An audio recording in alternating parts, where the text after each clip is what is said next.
समय की बात है जब एक गांव में लोग बड़े ही मिलजुल के और खुशी खुशी रह रहे थे। वो सब एक दूसरे की हमेशा मदद करते थे। एक दिन की बात है जब गांव में सब लोग मिलकर एक महोत्सव मनाने का सोचते हैं। वो उस महोत्सव की बड़ी धूमधाम से तैयारी करते हैं। अरे हरिया भैया, आपने फूलों का इंतजाम कर लिया या नहीं? हाँ भाभी, मैंने फूल वाले को बोल दिया है, वो शाम को ताजे फूल ले आएगा। और आपने खाने का बंदोबस्त कर लिया ना? हाँ, मैंने आसपास की सब औरतों से बात कर ली है, तो हम कल सुबह सुबह ही खाना बनाना शुरू कर देंगे। रमेश भैया को मैंने बोल दिया है कि वो शाम तक सारी सब्जियां ले आएंगे। चलो, सब काम सही से हो जाएगा। मैंने भी ढोल वालों से बात कर ली है, वो कल समय से आ जाएंगे। सब इंतजाम बहुत अच्छे से हो जाता है। सब लोग आधी रात तक पंडाल को सजाने में लगे रहते हैं। सबने मिलकर पंडाल बहुत ही सुंदर सजाया होता है। उसके बाद सब इतना थक जाते हैं कि सब अपने अपने घर जाकर सो जाते हैं। आज तो बहुत बुरी हालत हो गई, पर चलो, सब काम आखिरकार निपट गया। अब कल जल्दी जल्दी उठकर शीला और कमला के साथ खाने की तैयारी करनी है। पूरा गांव नींद में होता है कि तभी वहाँ कुछ भूत और चुड़ैल आ जाते हैं। आ गए हम सब बर्बाद करने। हमारे होते इस गांव में कोई जश्न, कोई खुशी और कोई भी महोत्सव कैसे हो सकता है? इन लोगों को कितनी बार समझाया, पर इनको समझ ही नहीं आता कि हमें ये खुशी मनाना पसंद नहीं, पर फिर भी ये मानते ही नहीं। नहीं मानते ना तो कोई नहीं, इस बार हम ऐसी तबाही करेंगे कि आगे से इनकी 7 पुश्तें भी कोई खुशी मनाने से डरेगी। हाँ चलो, सब बर्बाद करते हैं, बड़ा मजा आएगा। सारे भूत और चुड़ैल मिलकर सब तोड़ फोड़ करना शुरू कर देते हैं और कुछ ही देर में गांव वालों की सारी मेहनत बर्बाद कर देते हैं। सारे फूल, सारी सजावट, सब कुछ वो तोड़ फोड़ देते हैं। उसके बाद वो जश्न मनाते हैं और खूब खुश होते हैं। अब इन गांव वालों को हमारी बात समझ आएगी। अरे पर ये बड़े ठीक लोग हैं, क्या पता दोबारा तैयारी करना शुरू कर दे। तो हम एक काम करते हैं, अपने तंत्र मंत्र से ऐसी तबाही वाली बारिश करते हैं कि ये लोग अपने घरों से भी न निकल पाएं। अरे हाँ, ये तो अच्छा तरीका है। हाँ चलो, अब अपने भूतिया इलाके में चलते हैं। सारे भूत और चुड़ैल गांव में एक सुनसान जगह होती है, तो वो सब वहीं रहते हैं। गांव में सब बर्बाद करने के बाद वो अपने उस इलाके में चले जाते हैं और कोई शैतानी पूजा करने लगते हैं, जिससे बारिश शुरू हो जाए और गांव के लोग दोबारा वो महोत्सव की तैयारी शुरू ना कर पाएं।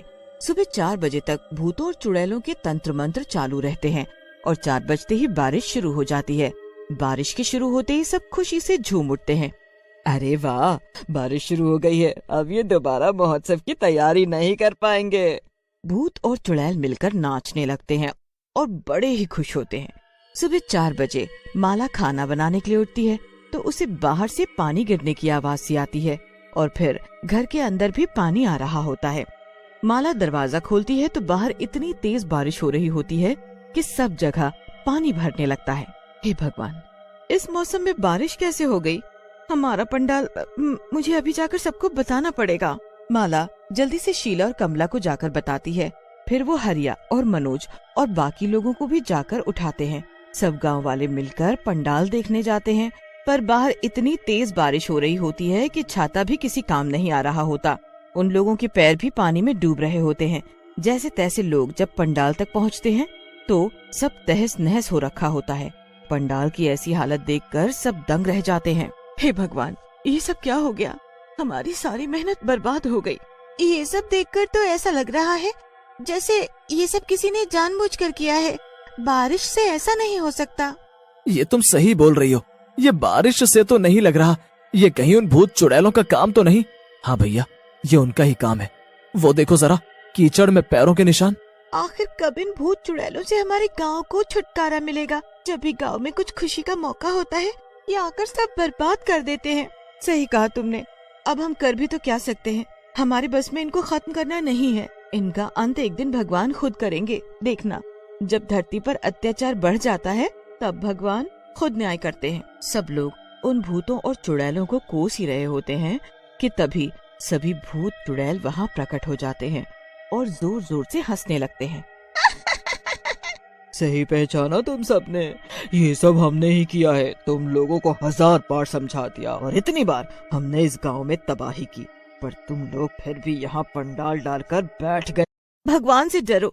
जब भगवान का आशीर्वाद हमारे ऊपर है तो हमारा तुम भूत चुड़ैल कुछ भी नहीं कर पाओगे। चलो सब घर चलते हैं और भगवान से इन लोगों के अंत की प्रार्थना करते हैं। हाँ हाँ, जाओ जाओ, कुछ नहीं कर पाएगा हमारा कोई, न तुम और न भगवान। सब लोग अपने अपने घर चले जाते हैं। वहाँ घरों में भी पानी आने लगता है। जिन लोगों की रसोई और चूल्हा नीचे होता है वो सब पानी में डूब जाता है, पर कोई फायदा नहीं होता। बार बार पानी फिर से अंदर आ जाता है। लोगों के बर्तन और बाकी सामान अब पानी में तैरना शुरू हो जाते हैं। हे भगवान, ये क्या हो रहा है? अब तो छत से भी पानी टपकना शुरू हो गया है। शीला का घर बड़ा ही कच्चा होता है। सब जगह से पानी टपकने लगता है। शीला जगह जगह पतीला रख देती है, पर जरा सी देर में पतीला भी भरने लगते हैं। कहाँ खाना बनाओ, क्या करूँ? सब भीग गया। ये कैसी बारिश है जो बंद होने का नाम ही नहीं ले रही। पूरा गांव बारिश की वजह से परेशान हो जाता है। सब लोग बस भगवान से बारिश बंद होने की प्रार्थना करते रहते हैं। 2 दिन तक यही चलता रहता है। भूत और चुड़ैल लोगों की हालत देखकर खुशी से पूरे गांव में घूम रहे होते हैं। 2 दिन के बाद फिर अचानक सब बदल जाता है। लोगों के घरों से पानी अपने आप निकलने शुरू हो जाते हैं और वो एक ही जगह बहने लगता है। अरे ये क्या? ये पानी अपने आप कैसे निकल रहा है और ये किस तरफ जा रहा है? शीला बाहर आकर देखती है। बाकी लोगों के साथ भी यही हो रहा होता है। उनके घरों का पानी भी अपने आप निकलकर एक ही दिशा में बहने लगता है। अरे ये क्या चमत्कार हो रहा है? ये पानी कहाँ जा रहा है? अरे वो देखो, उस तरफ तो भूतों और चुड़ैलों का इलाका है, जिस तरफ गांव का सारा पानी जा रहा है। अरे हाँ, सही कहा तुमने। और ध्यान से देखो, उधर बारिश अभी भी हो रही है, पर हमारे गांव में रुक गई है। सब गांव वाले मिलकर भूतों और चुड़ैलों के इलाके में जाते हैं तो वहाँ बाढ़ आ चुकी होती है, क्योंकि पूरे गांव का पानी वहाँ इकट्ठा हो चुका होता है। सारे भूत और चुड़ैल पानी में डूब रहे होते हैं और बुरी तरह चिल्ला रहे होते हैं। अरे अरे, बचाओ बचाओ, ये क्या हो गया? यहाँ बारिश कैसे शुरू हो गई? और ये पूरे गांव का पानी यहाँ कैसे आ सकता है? पता नहीं, हमने तो तंत्र मंत्र में कोई गलती नहीं की थी, तो फिर ये कैसे हो गया? आखिर हमसे गलती कहाँ हो गई?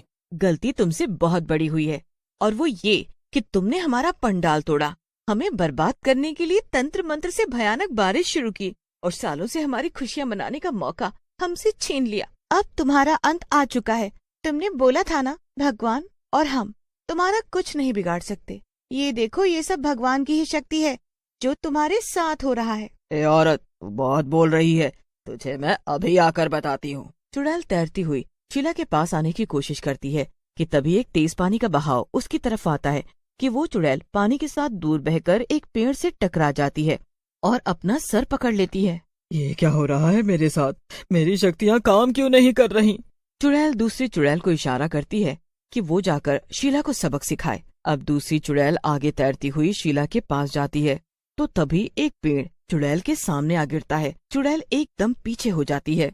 ये सही नहीं हो रहा है, कुछ तो गड़बड़ है। गड़बड़ तो तुमने की थी, अब तो सब सही हो रहा है। अब तुम्हारा अंत आ चुका है, अब तुम नहीं बच पाओगे। सभी भूत चुड़ैल गुस्से में आ जाते हैं। वो पानी से निकलने की बड़ी कोशिश करती हैं, पर उनकी सारी शक्ति खत्म हो चुकी होती है। वो पानी में डूबने लगते हैं। गांव के लोग उनकी हालत पर खूब हंसते हैं और वहाँ से निकल जाते हैं। उसके बाद गांव में खिलती हुई धूप निकल आती है। सब पहले की तरह एकदम सही हो जाता है। इस बार हम इन भूतों और चुड़ैलों के अंत की खुशी मनाएंगे। हाँ, सही कहा बहन तुमने।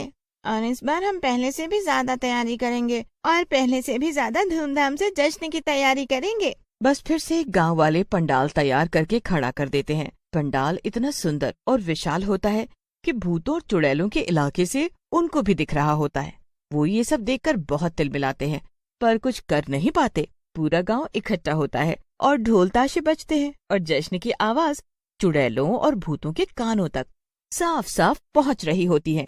उन आवाजों को सुनकर वो बेचैन आत्मा की तरह तड़पते रह जाते हैं, पर उनके बस में अब कुछ भी कर पाना नामुमकिन होता है।